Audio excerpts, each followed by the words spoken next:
భారత్ పాకిస్తాన్ దేశాల మధ్య యుద్ధం కాని అప్రకటిత యుద్ధం జరుగుతున్న సమయంలో టర్కీ అలాంటి దుర్మార్గానికే పాల్పడింది. విషసర్పమైన పాలు పోసిన భారతదేశాన్ని కాటువేసింది.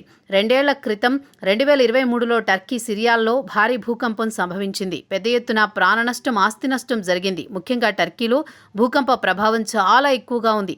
ప్రాణ ఆస్తి నష్టం కూడా టర్కీలోనే ఎక్కువ జరిగింది. భూకంప ప్రభావానికి దేశంలోని అనేక ప్రాంతాలు, వేల సంఖ్యలో ఇళ్లు నేలమట్టమయ్యాయి. ఇంచుమించుగా 50,000 మందికి పైగా చనిపోయారు. అలాంటి సమయంలో, అంతటి విపత్కర పరిస్థితిలో టర్కీకి నేనున్నానంటూ స్నేహహస్తం అందించిన తొలి దేశం భారత్. ప్రపంచ దేశాలన్నీ మీనమేషాలు లెక్కిస్తోన్న సమయంలోనే భారత ప్రధాని నరేంద్ర మోదీ ఆపరేషన్ దోస్త్ పేరిట స్నేహహస్తాన్ని అందించింది. భారీగా మానవతా సాయాన్ని అందించింది. బాధితులకు ఆహారం, మందులు సరఫరా చేయడానికి ప్రత్యేకంగా కిసాన్ డ్రోన్లను మోదీ ప్రభుత్వం పంపింది.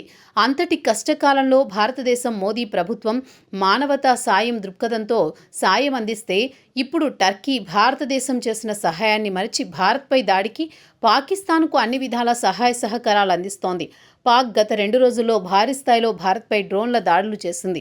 వందల సంఖ్యలో డ్రోన్లను ప్రయోగించింది. అయితే మన సేనలు పాకిస్తాన్ ప్రయోగించిన ప్రతి డ్రోన్ను గాల్లోనే పేల్చివేశాయి, నేల కూల్చాయి. పాక్ ప్రయోగించిన డ్రోన్లన్నీ టర్కీ సరఫరా చేసినవే కావడం ఆ దేశ నిజ రూపాన్ని ప్రపంచం ముందుంచింది.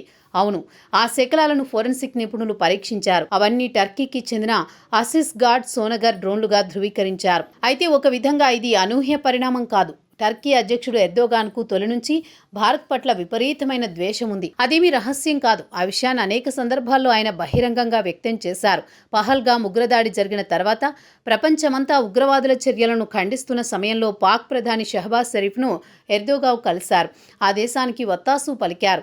పహల్గామ్ ఉగ్రదాడిని ఖండించలేదు. అంతేకాదు, ఉగ్రదాడిలో మరణించిన పర్యాటకుల కుటుంబాలకు సానుభూతైనా వ్యక్తం చేయలేదు. పహల్గామ్ ఉగ్రదాడి జరగగానే పాకిస్తాన్పై భారత్ దాడి చేస్తుందని టర్కీ ముందుగానే ఊహించింది. ప్రపంచమంతా భారతదేశం పట్ల సంఘీభావం తెలుపుతున్న సమయంలో 6 సైనిక విమానాల్లో పాక్ ఆయుధాలను ఎర్దోగాన్ ప్రభుత్వం పంపింది.